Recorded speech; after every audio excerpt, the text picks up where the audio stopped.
स्वागत है आप सभी का सी न्यूज भारत में। मैं हूं आपके साथ ज्योति श्रीवास्तव। वक्त हो चुका है बुलेटिन का, तो आइए शुरू करते हैं बड़ी और खास खबरों का सिलसिला।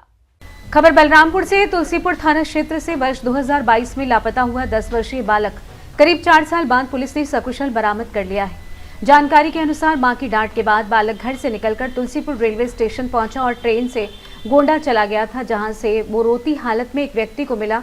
उसने बच्चे का नाम आशीष रखकर उसका पालन पोषण किया। बालक की तलाश में तुलसीपुर पुलिस ने विभिन्न जिलों में टीमें भेजने के साथ समाचार पत्रों में गुमशुदगी की सूचना प्रकाशित कराई और डीसीआरबी से भी संपर्क किया।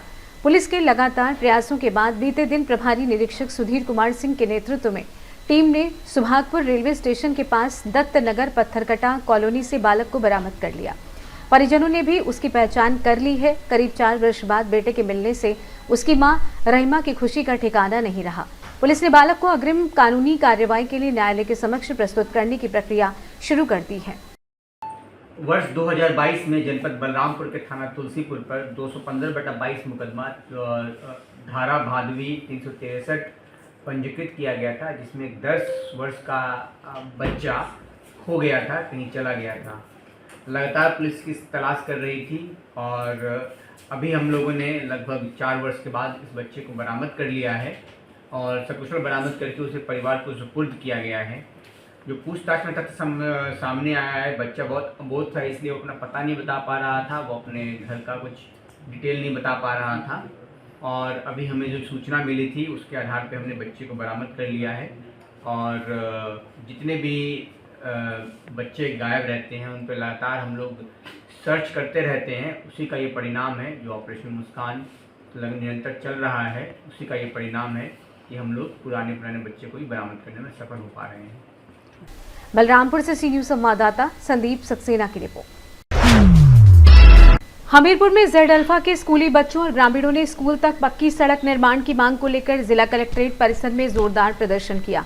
प्रदर्शन को देखते हुए कलेक्ट्रेट परिसर में भारी पुलिस बल तैनात किया गया और परिसर छावनी में तब्दील नजर आया। प्रदर्शनकारी छात्र छात्राओं ने जिलाधिकारी कार्यालय के बाहर नारेबाजी की। इस दौरान कुछ प्रदर्शनकारियों ने जिलाधिकारी के निजी कक्ष के दरवाजे की ओर जाने का प्रयास किया, जिन्हें पुलिसकर्मियों ने रोक दिया। प्रदर्शनकारियों का कहना है कि स्कूल तक जाने वाली सड़क बारिश के दौरान दलदल में तब्दील हो जाती है। ऐसे में स्कूली बच्चों और बच्चियों को स्कूल आने जाने में काफी परेशानी होती है। उनका आरोप है कि सड़क निर्माण को लेकर पहले भी कई बार आश्वासन दिया गया, लेकिन अब तक समस्या का स्थायी समाधान नहीं हुआ। इसी मांग को लेकर जेड अल्फा और ग्रामीण इससे पहले भी जिला अधिकारी कार्यालय पर प्रदर्शन कर चुके। प्रदर्शन को देखते हुए प्रशासन ने सुरक्षा व्यवस्था कड़ी कर दी है। मामला सदर कोतवाली क्षेत्र स्थित जिला कलेक्ट्रेट परिसर का है। हमीरपुर से सी न्यूज संवाददाता जितेंद्र पंडित की रिपोर्ट। हमीरपुर जेड अल्फा के प्रदर्शन के चलते जिला कलेक्ट्रेट परिसर में भारी पुलिस बल तैनात कर सुरक्षा व्यवस्था कड़ी कर दी गई है। स्कूली बच्चों ने जिलाधिकारी कार्यालय के बाहर जोरदार प्रदर्शन करते हुए स्कूल तक पक्की सड़क बनवाने की मांग उठाई। प्रदर्शन के दौरान बच्चों ने जिलाधिकारी के व्यक्तिगत द्वार से अंदर जाने का प्रयास किया, लेकिन पुलिसकर्मियों ने उन्हें रोक दिया। प्रदर्शनकारियों का कहना है कि बारिश के दौरान स्कूल तक जाने वाली सड़क दलदल में तब्दील हो जाती है, जिससे छात्र छात्राओं को स्कूल पहुंचने में काफी परेशानी होती है और कई बार वे स्कूल नहीं जा पाते। ग्रामीणों और बच्चों का आरोप है कि सड़क निर्माण को लेकर पूर्व में आश्वासन दिए गए, लेकिन अब तक समस्या का समाधान नहीं हुआ। मामला सदर कोतवाली क्षेत्र स्थित जिला कलेक्ट्रेट परिसर का है। हमारे गांव में रोड नहीं बन रहा है जब से हमारे भारत देश आजाद हुए हैं। तो हाँ, तो हमारी पढ़ाई भी छूट चुकी है। 9th में थे, हमारी पढ़ाई कीचड़ की वजह से छूट चुकी है। अभी मिट्टी पुरवाई थी तो उसमें बहुत कीचड़ हो गया, तब भी नहीं निकल पा रहे। हमें हमारी मांगे ये है कि हमारी मांगे पूरी की जाए, हमारे पक्की सड़क बन जाए। हम आप आ चुके 5-6 बार आ चुके हैं, नहीं हुई कोई भी शिकायत नहीं, कोई भी सुनाई भी नहीं हुई, न बन रहा है। बस सिर्फ इस बार उस बार आए थे तो कि मिट्टी भर डाली, 3 मिट्टी डाल के फिर रुक गई, फिर रुकावट किसी ने कर दी, जो जिसने भी की हो। हमीरपुर से सी न्यूज संवाददाता जितेंद्र पंडित की रिपोर्ट। खगड़िया में विकसित भारत जीरामजी अधिनियम 2025 के प्रभावी क्रियान्वयन और पंचायती राज प्रतिनिधियों को इसके प्रावधानों की जानकारी देने के उद्देश्य से मंगलवार को खेल भवन खगड़िया में जिला स्तरीय पंच सम्मेलन आयोजित किया गया।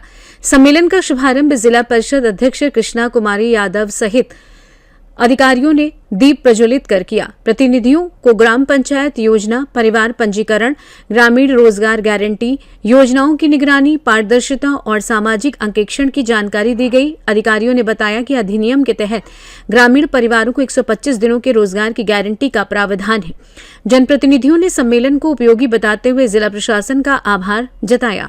विस्तृत प्रशिक्षण एवं प्रस्तुतिकरण के दौरान विभागीय प्रशिक्षण प्राप्त राम अकबाल पंडित, प्रभारी जिला कार्यक्रम पदाधिकारी विकसित भारत जी राम जी, रनीश कुमार, जिला वित्त प्रबंधक डीआरडीए अमन कुमार सिन्हा, सहायक अंकेक्षण डीआरडीए रंजीत कुमार, युवा पेशेवर तथा रवि रंजन कार्यक्रम पदाधिकारी विकसित भारत जी राम जी, प्रखंड बिलदौर द्वारा योजना के विभिन्न पहलुओं पर विस्तृत प्रस्तुतिकरण दिया गया। सम्मेलन के माध्यम से पंचायती राज संस्थाओं के निर्वाचित प्रतिनिधियों को अधिनियम के प्रावधानों एवं पारदर्शी क्रियान्वयन में जनप्रतिनिधि प्रशासन समन्वय को और मजबूत करने पर विशेष जोर दिया गया। खगड़िया से सी न्यूज संवाददाता उमर खान की रिपोर्ट। खरगोन में मंगलवार सुबह से जारी बारिश ने दोपहर होते होते तेज रफ्तार पकड़ ली। सुबह 11 बजे के बाद लगभग 2 घंटे तक हुई झमाझम बारिश से शहर के कई इलाकों में जलभराव की स्थिति बन गई। निचले इलाकों में सड़कें पानी से लबालब नजर आई, जिससे लोगों की आवाजाही प्रभावित हुई। तेज बारिश का असर शहर के प्रमुख सराफा बाजार में भी देखने को मिला। यहाँ सड़कों पर पानी बहता नजर आया। इसके अलावा बिस्टान रोड, सनावद रोड सहित कई अन्य स्थानों पर भी जल भराव की स्थिति बनी रही। दुकानदारों और राहगीरों को काफी परेशानी का सामना करना पड़ा। सुबह से आसमान में बादल छाए हुए थे और रुक रुक कर बारिश हो रही थी। बाद में तेज बारिश शुरू होने से शहर में कई जगह पानी जमा हो गया। ग्रामीण क्षेत्रों में भी बारिश का दौर जारी रहने की जानकारी सामने आई है। बारिश से जहां लोगों को उमस और गर्मी से राहत मिली, वहीं जल भराव ने शहर की जल निकासी व्यवस्था पर भी सवाल खड़े कर दिए। खरगोन से सी न्यूज संवाददाता नीलेश की रिपोर्ट।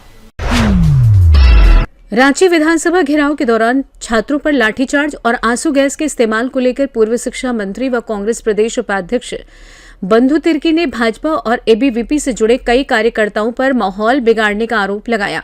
उन्होंने कहा कि छात्र पिछले 17 दिनों से अपनी मांगों को लेकर आंदोलन कर रहे हैं और लोकतांत्रिक तरीके से अपनी बात रख रहे थे। तिर्की ने आरोप लगाया कि बाहरी लोगों ने आंदोलन को प्रभावित करने का प्रयास किया, जिससे स्थिति तनावपूर्ण हुई। उन्होंने सरकार से छात्रों की मांगों पर गंभीरता से विचार करने और पूरे मामले की निष्पक्ष जांच कराने की मांग की है। 17 अप्रैल को आया था, उसमें 2-3 महत्वपूर्ण बातें जो ऑब्जर्व किया गया और जो विरोधाभास है, और खासकर आदिवासी और दलितों के लिए उसमें जो एक पीछे बैकडोर से कैसे उसका रिप्रेजेंटेशन घटाया जाए एक षड्यंत्र के तहत, वो उसमें पूरी तरीके से देखा। देखिए, पूरे देश में बहस चल रहा था कि साउथ स्टेट जो है उसका जनसंख्या कम है, नियंत्रित है, और नॉर्थ स्टेट है वो जनसंख्या बहुत ज़्यादा उनका बढ़ा है।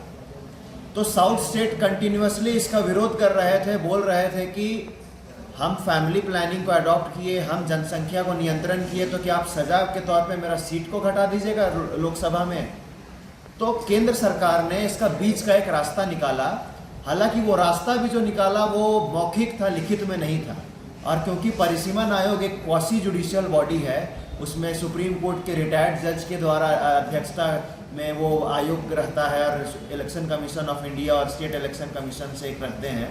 तो कहने का मतलब ये है उसका फैसला को आप कोई भी कोर्ट में चुनौती नहीं दे सकते हैं। तो वैसे में हम मौखिक में जो आश्वासन है वो किसी भी तरीके में हम विश्वास नहीं रखते हैं, हम लिखित में चाहते हैं। जो मौखिक आश्वासन मिला था उसमें ये कहा गया था कि हम पूरे देश में सभी राज्य में वर्तमान सीट के अनुसार हम 50% सीट हम बढ़ाएंगे, ये कहा गया था। लेकिन दुर्भाग्य की बात है, एक तरफ आप नॉर्थ वर्सेस साउथ को बैलेंस करने के लिए आप ये फॉर्मूला निकालते हैं कि जनसंख्या को मेन बेस नहीं बना करके आप वर्तमान सीट को 50% बढ़ाएंगे बोल रहे हैं। लेकिन वही जब एसटी और एससी का रिजर्व सीट के बारे में बात आता है तो उस पर आप जनसंख्या के आधार पर तय करेंगे कहते हैं। ये दुर्भाग्य वाली बात है। एक तरफ आप बिना जनसंख्या के आधार पर टोटल नंबर ऑफ सीट बढ़ा रहे हैं, और वहीं दूसरा तरफ एसटी और एससी का टोटल नंबर ऑफ सीट कितना होगा वो जनसंख्या के अनुपात पे होगा। तो इससे हम लोग को नुकसान होगा, क्योंकि मैं उदाहरण के रूप में बताना चाहता हूँ, हमारा जनसंख्या नंबर में तो हम जरूर बढ़े हैं लेकिन परसेंटेज में लगातार घटते जा रहे हैं। कारण यह है, ये 5th शेड्यूल स्टेट है, 5th शेड्यूल का प्रोविजन है, सही से उसको आज तक लागू नहीं किया गया। जिसके वजह से बड़े बड़े डैम्स, बड़े बड़े projects, power plant projects, mining हो, इंडस्ट्रीज हो, आदिवासी विस्थापित हुए हैं, रोजगार के लिए एक जगह से दूसरे जगह पलायन हुए हैं और अन्य राज्य से लोग यहाँ पर आकर के माइग्रेट करके एक पॉपुलेशन इन्फ्लक्स हुआ है, जिसके वजह से आज हमारा जो आदिवासी का जो पॉपुलेशन है उसका जो परसेंटेज है वो घटते आया है। 2001 में हम 70 लाख थे, 2011 में हम 86.5 लाख हो गए, लेकिन आप परसेंटेज में जब देखेंगे तो 2001 में हम 26.3% थे और 2011 में हम 26.2% हो गए। 16 लाख जनसंख्या बढ़ने के बावजूद भी हम 0.1% हम घट गए।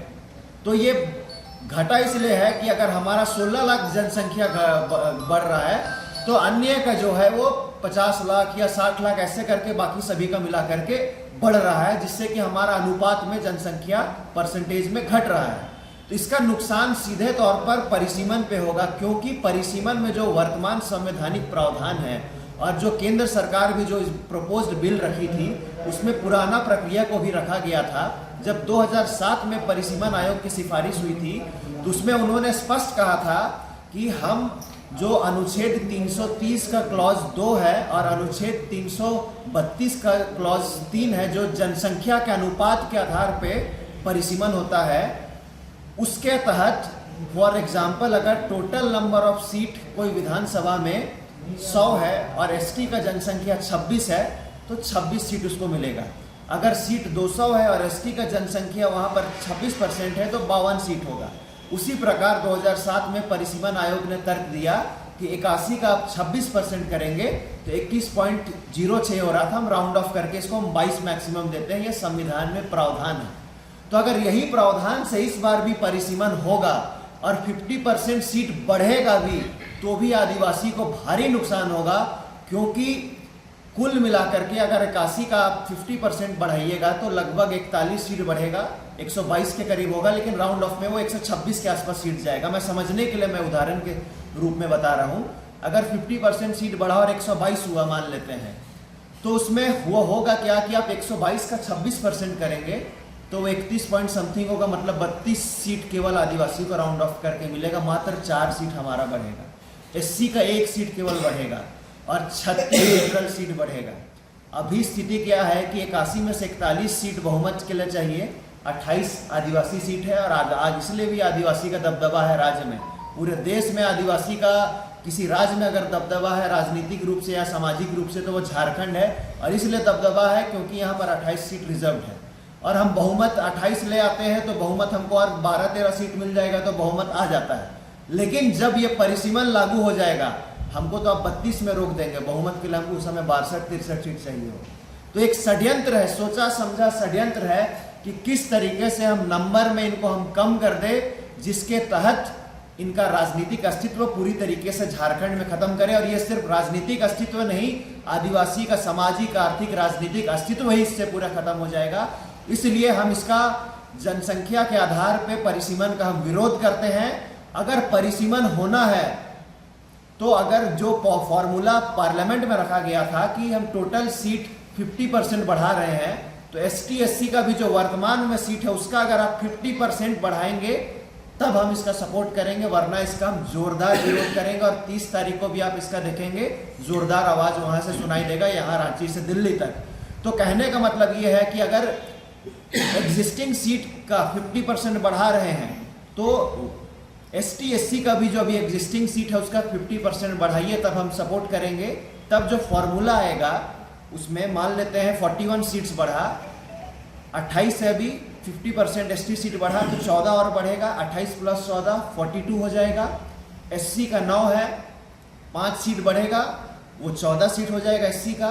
तो कुल जो 41 सीट है उसमें से 14 एसटी का सीट बढ़ेगा, 5 एससी का सीट बढ़ेगा और 22 एससी का सीट बढ़ेगा। इससे एसटी के लोग भी खुश रहेंगे, एससी के लोग भी खुश रहेंगे और जनरल जो अनरिजर्व कैटेगरी के जो लोग आते हैं वो भी खुश रहेंगे, क्योंकि उनका भी रिप्रेजेंटेशन बढ़ेगा। तो अगर केंद्र सरकार इस फॉर्मूला में काम करती है तभी हम परिसीमन होने देंगे, नहीं तो जिस तरीके से 2007-8 में हम लोगों ने परिसीमन को रोका था उस तरीके से हम लोग भी रोकने का काम करेंगे। पूरा देश में लागू हो गया परिसीमन, लेकिन हम लोग झारखंड में लागू होने नहीं दिए थे। तो हम लोग का जो ड्राफ्टिंग कमेटी, जैसे हमारे पूर्व मंत्री बंधु तिर्की जी ने बताया कि ड्राफ्टिंग कमेटी में हमारे विद्वान अधिवक्ता लोग हैं। ड्राफ्टिंग कमेटी के द्वारा जो भी ड्राफ्ट तय होगा, हम लोग एक LOP राहुल गांधी जी से भी मिलेंगे, कानून मंत्री से भी हम लोग मिलेंगे और ये ड्राफ्ट सौंपेंगे और अपना मांग को हम लोग कानून के माध्यम से जो संवैधानिक संशोधन होगा, जो डिलिमिटेशन एक्ट का बिल जो पेश किया जाएगा, उसमें इंगित करने के लिए हम लोग पूरे ताकत के साथ हम लोग रखेंगे। लाठी चार्ज करवाने में देखिए कुछ चीज़ें हैं, निश्चित रूप से हल्की फुल्की लाठी चार्ज हुई है और जिस तरह से प्रशासन कल धैर्य के साथ रखा, धैर्य के साथ काम किया, उनको हम सलाम करते हैं। प्रशासन को, पुलिस के लिए बहुत धैर्य के साथ काम किया। हल्की फुल्का हुआ है पूरा। आप वहाँ पत्थर फेंकोगे, जूता चप्पल फेंकोगे, उनको कुछ बोलोगे, उनका बेल्ट को पकड़ के छीनोगे उनका, तो ये सब ठीक बात नहीं ना है। और ये छात्र नहीं किए हैं, कि भारतीय जनता पार्टी का और ABP के कुछ लोग जानबूझ के वो लोग के छात्राओं को सब नहीं किए इस तरह की बात। और कांग्रेस पार्टी, हमारे नेता आदरणीय राहुल गांधी का ये है निर्देश है, हम किसी भी हालत में, चाहे हमें जो भी कांग्रेस पार्टी को कदम उठाना पड़े तो उठाएगी, लेकिन छात्र के हित में पीछे हटने वाली नहीं। जंतर मंतर उंतर मंतर को बात मत कीजिए। झारखंड के बारे में हम लोग चूँकि आंदोलनकारी रहे हैं, हम 2006 का जो में जेल गए हैं, 3 महीना रहे हैं। राज बनने के बाद बहुत सा नए पीढ़ी लोग हैं, उन लोगों को नहीं पता है हम लोग को आंदोलन क्या है, नहीं है, बहुत सारी चीज़ों को जानकारी है। हम चाहते हैं यहाँ पर बहुत चीज़ों को आपका भी, हम आप सब लोग को मिल करके कैसे उनका निदान हो, इसको हम राजनीतिकरण ना होने दें और यहाँ के छात्र छात्राओं को न्याय मिले, चूँकि कल के भविष्य हैं छात्र छात्राएँ, और अगर उनका भविष्य नहीं होगा तो ये राज्य का भी कल्याण नहीं होगा। इसलिए चौथा स्तंभ पॉलिटिकल पार्टी, हम सब लोग मिल करके किसी भी हालात में छात्रों को न्याय मिलने की बात करें। इस पर राजनीतिक नहीं होनी चाहिए। भारतीय जनता पार्टी का और जगह होगा कुछ नहीं है, कुछ नहीं है। आज रांची बंद किया तुम्हारा, जहाँ जहाँ उनका ज़्यादा ये वहीं पर टायर जला रहे हैं। गांव में जाकर टायर जलाने का काम कर रहे हैं। छुट्टी कभी हुई, हाँ छुट्टी कभी हुई, वही कर रहे हैं। इनको जनता नकार चुकी है, लेकिन इसीलिए कुछ चीज़ों को वो ऐसा अपने आप को ऐसा पेश करना चाहती है, लेकिन वो जनता इसको किसी भी हालत में इनको स्वीकार नहीं करेगी। और भूल जाए कि झारखंड ऐसे प्रदेश में सोचता है कि हम सत्ता हासिल करेंगे, ऐसा मत हो। हम लोग सब बाहर में जाएंगे। आज पूरे देश में आदिवासियों के साथ बहुत बड़ी चुनौती है, और कहा जाए तो आदिवासियों के लिए कई एक ऐसे घटनाएं जो हुई है, एक तरफ से आदिवासियों के साथ खतरा का बादल मंडरा रहा है। ऐसे आप अगर मध्य प्रदेश की बात कहें, वहाँ सिंगरौली जंगल का बात, छत्तीसगढ़ में हसदेव के बाद, जिस तरह से बड़े बड़े उद्योगपतियों को पूरे गांव को उजाड़ करके वहाँ पर माइनिंग कराने के लिए अडानी वगैरह, अंबानी वगैरह इंफ्रास्ट्रक्चर कंपनी को दिया जाए, और ऐसी समस्याओं से कई कैसे राज्यों में आदिवासी संघर्ष कर रहे हैं, जूझ रहे हैं। हमारे झारखंड प्रदेश में आने वाले दिन में जो परिसीमन होगा, हालांकि इसी मानसून सत्र में परिसीमन बिल भी आने वाला है और होगा। परिसीमन का खतरा हमारे झारखंड में भी ये उसका खतरा का बादल मंडरा रहा है। ऐसा इसलिए कि हम परिसीमन का विरोधी नहीं है, परिसीमन हो, सीटें भी बढ़े, लेकिन आदिवासियों का सीट को किसी हालात में आदिवासियों का सीट ना घटे, सीट बढ़े, लेकिन घटनी नहीं चाहिए। हम ऐसा इसलिए हम इस चीज़ को कह रहे हैं कि 2006-07 में जब परिसीमन की बात चली थी तो यहाँ की सीटें जो आपका घट रही थी, तो उसमें हम लोगों ने आदरणीय गुरु जी के नेतृत्व में और तमाम और पार्टी मिल करके तत्कालीन देश के प्रधानमंत्री डॉक्टर मनमोहन सिंह से मिले थे और उनकी पूरी बातों को उनके सामने रखा गया और उसी का कारण था कि ये परिसीमन इस प्रदेश का, झारखंड प्रदेश का, वो एक तरफ से होल्ड में रखा गया है। अब है कि परिसीमन बिल यहाँ पर आता है, परिसीमन होता है और अगर जनसंख्या का आधार मान के करता है तो निश्चित रूप से हमारा यह प्रदेश में हम आदिवासियों को भारी नुकसान होगा। ये जो झारखंड प्रदेश आदिवासियों के नाम से इसका निर्माण हुआ है, जल, जंगल, जमीन, भाषा, सांस्कृतिक परंपरा के बुनियाद पर इसका निर्माण हुआ है। ये 5वीं अनुसूची है, शेड्यूल इलाका है। कई ऐसे संवैधानिक कानून आदिवासियों के लिए बना है और ऐसे में अगर इसको दूसरे राज्यों की तरह तुलना करके अगर यहाँ किया जाता है तो इसका बहुत बड़ा नुकसान आदिवासियों को होगा और सीट अगर घटा, 4-5 भी सीट घटा तो कभी यहाँ पर आदिवासी मुख्यमंत्री नहीं बन पाएंगे। आदिवासी का प्रतिनिधित्व भी आपका धीरे धीरे जैसे पॉपुलेशन था 42% कभी, आज धीरे धीरे 26% हो गया। उसी तरीके से आपका सीट इसका घटते जाएगा और आने वाले 20-25 साल में आपका निरंतर घटते चला जाएगा। भारतीय जनता पार्टी की मंशा है कि हम किसी भी हाल में झारखंड प्रदेश में भी अपना सत्ता कायम करें और इसलिए कई तरह का परिसीमन में भी षड्यंत्र कर रही है। जिस तरह आसाम में किया गया, आज आसाम में जैसे परिसीमन हुआ, वहाँ जो यहाँ के चाय बागनिया लोग पहले था, वो लोग MLA, इवन आपका विधानसभा अध्यक्ष भी आपका वहाँ पर हुआ करता था। अब ऐसा परिसीमन कर दिया कि वहाँ का आदिवासी मुखिया, सरपंच भी नहीं बन पाएगा। MLA की बात तो दूर कहें, अपनी मांग को हाउस में उसका प्रतिनिधित्व ही नहीं है।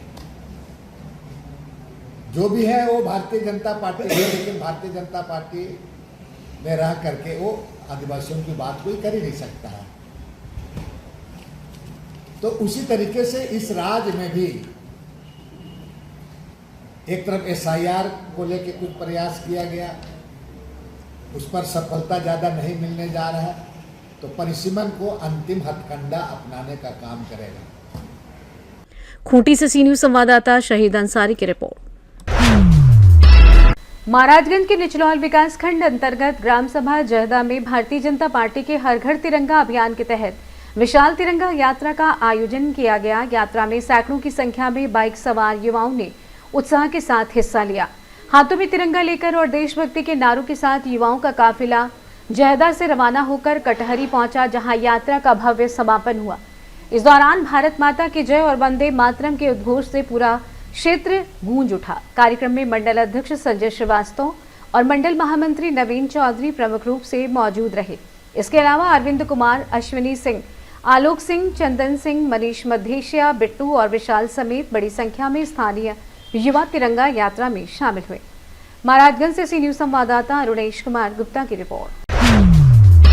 खबर रोहतास से शिवसागर प्रखंड की सोनहर पंचायत में नवनिर्मित पंचायत सरकार भवन के निर्माण गुणवत्ता पर सवाल उठने लगे हैं। निर्माण के महज 1 साल के भीतर ही भवन की दीवारों में जगह जगह दरारें दिखने लगी हैं, जिससे ग्रामीणों में नाराजगी है। ग्रामीणों का आरोप है कि यदि भवन का निर्माण निर्धारित मानकों और गुणवत्तापूर्ण सामग्री से कराया गया होता तो इतनी कम अवधि में दरारें नहीं आती। लोगों ने संबंधित विभाग से भवन निर्माण में इस्तेमाल सामग्री और कार्य की गुणवत्ता की जांच कर दोषियों पर कार्रवाई की मांग की है। बिहार रोहतास से सी न्यूज संवाददाता पंकज कुमार की रिपोर्ट। खबर चौपारण से है, जहां राष्ट्रीय राजमार्ग 19 पर सरदारपुर स्थित एक लाइन होटल परिसर में खड़े 4 मालवाहक वाहनों की डीजल टंकियों से कथित चोरी का मामला सामने आया है।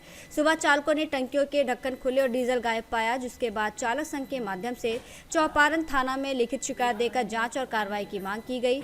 चालकों ने हाईवे किनारे पार्किंग स्थलों पर रात्रि गश्त बढ़ाने, सीसीटीवी की जाँच और संदिग्धों पर नजर रखने की मांग की है। थाना प्रभारी पंकज कुमार ने बताया कि शिकायत मिली है और पुलिस मामले की जांच कर रही है।